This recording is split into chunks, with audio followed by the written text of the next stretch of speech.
अक्षय तृतीय आरंभ होबनी महाप्रभुंक रथ निर्माण काम। लॉकडाउन कटकणा जारी रही मे 3 तारिख पर रथयात्रा नहीं निष्पत्ति हेबो बोली परिचालना कमिटी बैठक पर सूचना देइछंती श्री गजपति महाराज दिव्यसिंह देव। लॉकडाउन अवधि हटिबा परे केंद्र सरकार गाइडलाइन अनुसार निष्पत्ति नेबे राज्य सरकार। से कहिछंती कोरोना मुकाबिला पई केंद्र और राज्य सरकार विभिन्न कटकणा जारी करिथिबारु एही समय रे बाहरे कौनसी धार्मिक कार्य करा जाई पारिबो नाही। तेणु एने लॉकडाउन कटकणा सरकार परवर्ती गाइडलाइन आसिबा परे ही निष्पत्ति हेबो। आज मुख्यमंत्री मध्य रथयात्रा नहीं प्रधानमंत्री आलोचना करथिले। बंद हेबो कि रथयात्रा? अक्षय तृतीय आरंभ हेबनी रथ निर्माण। आसंता 26 तारिख रे अक्षय तृतीय, जून आरंभ रे स्नान पूर्णिमा और जून 23 तारिख रे रथयात्रा। अक्षय तृतीय आरंभ होता रथ निर्माण और आरंभ हो जाए रथयात्रा प्रक्रिया। तेबे अक्षय तृतीय परंपरा श्रीमंदिर बाहर कोरोना कटकणा जो वर्तमान परिस्थिति में संभव नुहे। तेणु रथ निर्माण कार्य आरंभ हो पार ना। यह परिस्थिति में किपरि विधि पालन हेबो एने जगतगुरु शंकराचार्य को परामर्श को अपेक्षा करा जायछि। जे 3 तारिख मे पर्यंत कौनसी धर्म पीठरे कौनसी प्रकार बाहर यात्रा पर्व भारत वर्ष रे कौन स्थान रे धर्मपीठ रे अनुष्ठित हो पारिबो नाही। आ एटा कड़ाकड़ी भाव में पालन करिया पई प्रत्येक राज्य सरकार को निर्देश कहीं या कोहल करि परिबे नाही। तेणु पर्व बाहरे मंदिर बाहरे हो पारिबो नाही। तेणु अक्षय तृतीय रे महाप्रभुंकर जो नीति बाहरे हुए पब्लिक प्लेस रे हुए ताहा वर्तमान संभव नुह 3 तारिख पर्यंत। किंतु सदस्य माने कहिले जे विधि रखिया पई आमर श्रीमंदिर परंपरा को दृष्टि रखी आमे कौन करि परिबा 3 तारिख पर्यंत, विशेषकर अक्षय तृतीया को लेकिन लॉकडाउन रो नियम को गाइडलाइन को संपूर्ण पालन करी आमे ठाकुरंकर कौन विधि रखिया पई पालन करि परिबा।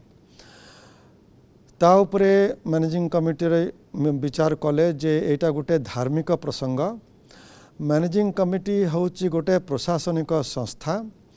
तेणु ये धार्मिक प्रसंग उपरे धार्मिक गुरु ही निष्पत्ति नहीं पारिबे धार्मिक व्यवस्था अनुसार शास्त्र अनुसार। ए वर्ष रथयात्रा हेबो कि नाही? जदि हेबो तेबे किपरि हेबो एने वीडियो कॉन्फ्रेंसिंग रे होइतिला श्रीमंदिर परिचालना कमिटी बैठक। गोटे पटे कोरोना संक्रमण रोकबाकू उभय केंद्र और राज्य सरकार कटकणा और अन्य पटे शह शह वर्षर परंपरा और कोटि कोटि भक्तों भावावेग ए सबको दृष्टि रखी बैठक में आलोचना होइतिला। तेबे द्वितीय पर्याय लॉकडाउन शेष होगा पर मे 3 तारिख पर केंद्र सरकार को कौन नुआ गाइडलाइन आसुची ताकू अपेक्षा करा जायछि। आमे अपेक्षा करिबा जे 3 तारिख मे परे नुआ गाइडलाइन जो केंद्र सरकार देबे एवं राज्य सरकार देबे से अनुसार मैनेजिंग कमिटी पुनः आउ थे आमे 3 बा 4 तारिख रे बसिकी नुआ गाइडलाइन अनुसार महाप्रभुंकर यात्रा कौन हो पारिबो कौन नहीं पारिबो ता उपरे गाइडलाइन अनुसार व्यवस्था करिबो। गोटे पटे जनसाधारण को जीवन और अन्य पटे देवनीति कोरोना संक्रमण रोकबाकू कठोर कटकणा भितर किपरि देवनीति पालन करा जाय परिबो एने निष्पत्ति नेबाकू सरकार को अनुरोध करिसंती पुरी गजपति।